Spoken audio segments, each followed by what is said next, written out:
안녕하세요. 바이낸스 심층 분석을 맡은 유성민입니다. 이번 심층 분석에서는 바이낸스 기술의 메인 체인에 관해서 다룰 예정입니다.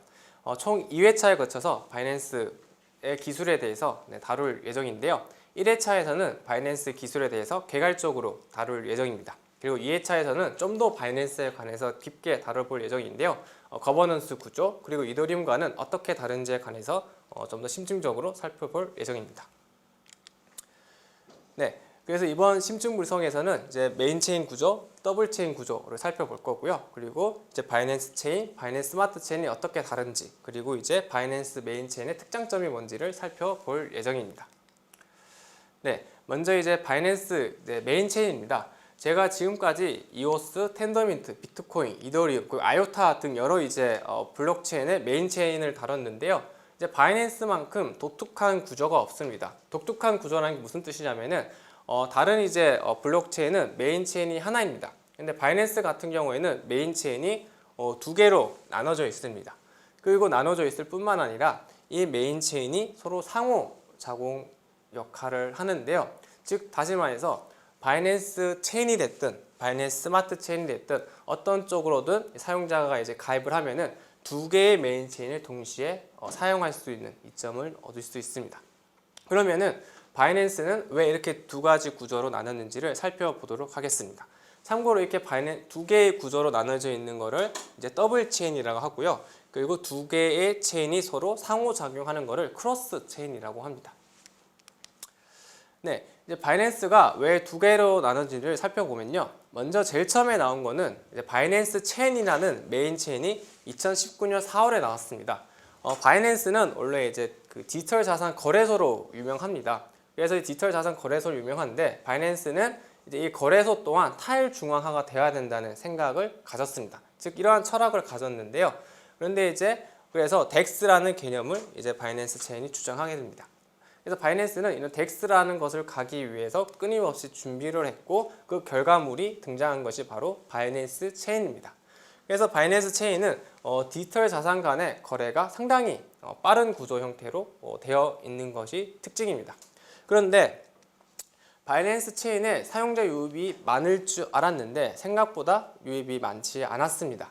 그래서 왜 그런지를 봤더니 바이낸스 체인은 그 덱스, 즉 바이낸스 거래소에만 특화되어 있는 블록체인 구조를 띠고 있었습니다. 그래서 사용자들이 이제 이 바이낸스 블록체인 걸 가지고 뭔가 해보고 싶었는데 이 덱스에만 국한되어 있다 보니까 여러 가지 할 수 없었기 때문에 사용자 유입이 되지 않은, 즉 유연성이 없는 문제점을 발견하게 됩니다. 그래서 이제 2020년 9월에 바이낸스 스마트 체인이라고 등장을 하게 됩니다. 근데 이제 바이낸스 스마트 체인은 이제 바이낸스 체인과 다르게 여러 D앱을 만들 수 있는 구조로 되어 있습니다. 즉 사용자들 혹은 이거를 이용한 개발자들이 유연하게 이제 바이낸스 스마트 체인을 통해서 여러 가지 D앱을 만들 수 있게 하는 구조가 되어 있는데요. 근데 이제 바이낸스 스마트 체인이 그냥 나온 게 아니고 이더리움을 기반해서 이더리움과 호환될 수 있게끔 만들었습니다. 그 이유는 먼저 이더리움 D앱은 오랫동안 유지를 해왔기 때문에 이더리움의 D앱이 상당히 안정적일 것이라는 가정을 했습니다.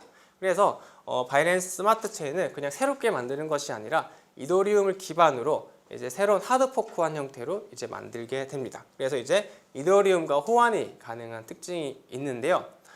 그래서 바이낸스 스마트 체인이 제공하는 유연성, 그리고 또 하나 특징이 바이낸스 스마트 체인은 이더리움에 비해서 상당히 트랜잭션 피 혹은 가스 수수료가 상당히 저렴합니다. 근데 기존 이더리움은 되게 가스 수수료가 높아서 이제 사용자들이 되게 부담스러워했는데요. 그래서 기존 이더리움 사용자들이 이제 바이낸스 스마트 체인을 유입을 하면서 최근 바이낸스 스마트 체인이 뜨고 있습니다. 이제 바이낸스 스마트 체인이 유연성과 확장성을 제공하고 있고 사용자 유입이 늘어난다고 해서 바이낸스 체인을 없애지는 않았습니다. 왜냐면은 바이낸스 체인은 덱스에 이제 적합한 구조를 가지고 있기 때문에, 그래서 바이낸스 체인은 덱스의 적합형으로, 바이낸스 스마트 체인은 이더리움의 대안으로 이제 여러 가지 D앱을 만들 수 있게끔 하는 형태의 특장점을 가지고 있고, 이 두 개의 특장점을 동시에 사용자들한테 제공하기 위해서 더블 체인 혹은 크로스 체인 형태를 가져가게 됩니다.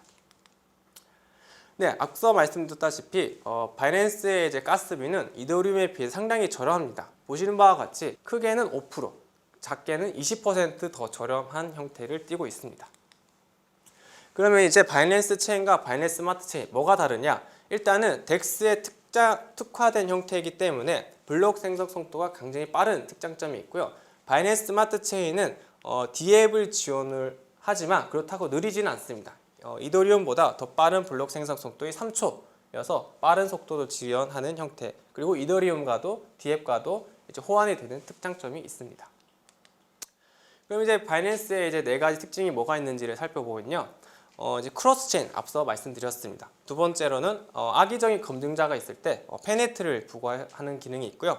세 번째는 블록 생성 지연에 대응할 수 있는 특장점이 있습니다. 네 번째는 지분 기반의 블록 생성 구조이기 때문에 검증비가 적게 들고, 두 번째는 친환경적인 장점이 있습니다. 살펴보면 그래서 이제 앞서 말씀드렸다시피 덱스를 중심으로 한 바이낸스 체인과 그리고 이제 DApp을 지원하는 바이낸스 스마트 체인 두 가지 구조로 나눠져 있습니다. 그래서 사용자는 이 바이낸스 체인을 가입을 하고 바이낸스 스마트 체인도 동시에 이용할 수 있습니다. 마찬가지로 바이낸스 스마트 체인을 이용하는 사용자들도 바이낸스 체인을 동시에 이용을 할 수 있습니다. 이때 바이낸스 스마트 체인은 이 체인 간에 서로 오갈 때 그 룰을 적용할 수 있는 스마트 컨트랙트를 적용하고요. 그 바이낸스 체인에는 오라클 모듈이라고 해가지고 스마트 컨트랙트를 기반으로 실행할 수 있게끔 하는 특장점, 실행하는 기능을 가지고 있습니다. 두 번째로는 악의적인 혹은 이제 뭔가 고의 혹은 이제 우발적으로 발생한 일이 있는데, 예를 들어서 검증자가 바이낸스의 블록을 만드는 이제 검증자 참여를 했는데 무슨 사유로 블록을 생성을 못한 경우가 있을 수 있습니다. 그러면은 이 블록이 만들어지지 않은 채로 다음 블록이 만들어지거나 아니면 이 블록이 만들어질 때까지 지연이 되는 현상이 발생할 수 있는데요. 이에 이제 바이낸스는 빠르게 이제 이 블록 만들어지지 않은 블록에 대해서 대체를 하고자 다른 검증자로 대체할 수 있는 기능을 넣었습니다. 그 다음에 세 번째로는 이제 이 악의적인 검증자가 여러 이제 블록들이 있으면은 이제 여러 이제 블록에다가 자신의 블록의 생성에 참여한다는 조건을 넣을 수 있습니다. 기존 비트코인이랑 이더 해시를 사용하는 이더리움 1.0 같은 경우에는 컴퓨팅 파워를 쓰는데 바이낸스 같은 경우에는 가상 자원, 즉 지분이라는 걸 사용하기 때문에 비용이 발생하지 않는 경우가 있습니다. 그래서 여러 군데 블록에 참여를 해서 더블 사인이라는 이제 문제가 발생을 하는데요. 그래서 이제 바이낸스 체인은 이러한 이제 더블 사인 문제를 방지하고자 이러한 더블 사인을 한 악의적인 검증자한테 페널티를 부과하는 이제 슬래싱이라는 이제 정책을 사용하고 있습니다. 그리고 나띵 스테이크는 이제 비용이 들지 않음으로써 악의적인 검증자가 비용을 들이지 않고 여러 가지 악의적인 행동을 마구 할 수 있다는 것을 나타내는 용어입니다. 마지막으로 스테이킹 베이스라는 특징이 있는데요. 스테이킹 베이스는 이제 무슨 뜻이냐면 컴퓨팅 파워를 쓰는 게 아니라 가상 자원의 형태를 써서 이제 가상 자원, 그러니까 물리적인 자원을 쓰지 않고도 가상 자원을 써서 이제 전기력을 많이 들이지 않고도 블록 생성에 참여할 수 있는 특장점을 말씀을 드리는 겁니다. 그래서 이제 바이낸스 같은 경우에 스테이킹 베이스이기 때문에 전력 소모가 발생하지 않고, 그리고 이제 바이낸스 검증, 가스비에도 저렴하게 하는 효과도 가지고 있습니다. 네, 여기까지 바이낸스 기술 개발에 대해서 마치도록 하겠습니다. 네, 감사합니다.